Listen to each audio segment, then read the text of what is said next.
again from Susia. Hi everybody. Today we're about to finish the story of the desert, the book of Bamidbar, and Moshe Rabbeinu is making a summary. He's going to remind us all the steps we did in our journey, and it was a real journey, 40 years of a journey. We were working from 42 places, and each place has meaning.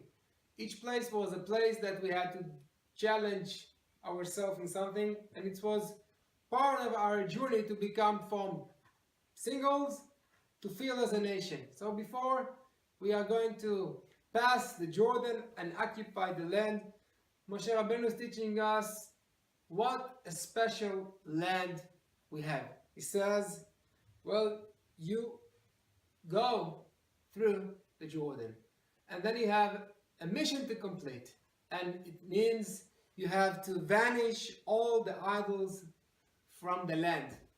And then each tribe has his own mission to finish with all the idols around, to find the place where he can occupy the land, sit in the land, and worship only one God, Hashem. But if you don't do that, listen to that.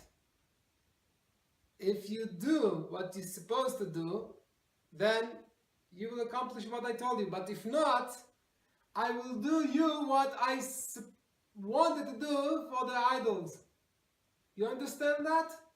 Erode is a special land. This is the rule of the land. If you work here idols, if you don't worship Hashem, it will throw you out to the Galut. Of course, it's frightening to be in this land. This is the palace of Hashem. You have to behave correct. And as we know, for some of the tribes, it was very difficult. Even though they passed the Jordan, they had Yeshua, but then, because they didn't finish to occupy the land, they were influenced by the idols around, and then they became working both Hashem and idols. That's why we mention this today. It's the head of the Chodesh Av.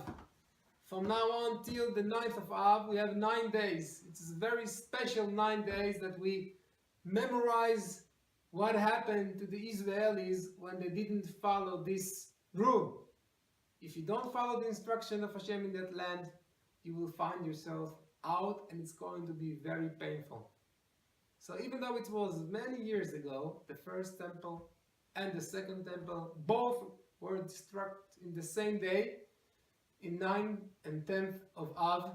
So from the beginning of Rosh Chodesh Av, we remember that our journey didn't finish then in the desert. We're still in the journey, and we're still a lot to do. When you sit in the land, you have to occupy all the idols, all the strange ideas. Only one thing, to work Hashem. It's the only option to be in that land.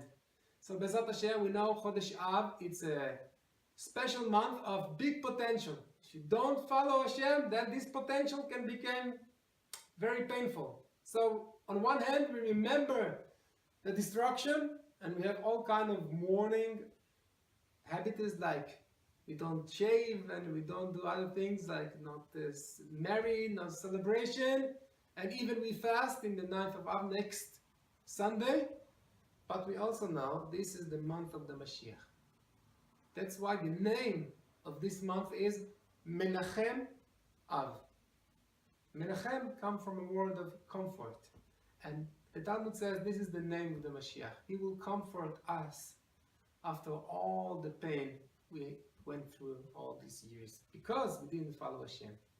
So Bezat Hashem, this Av will become a day of happy, as the prophetess promises, and no longer a day of fast and a day of mourning, only a day of happiness. Shalom, shalom from Tsur.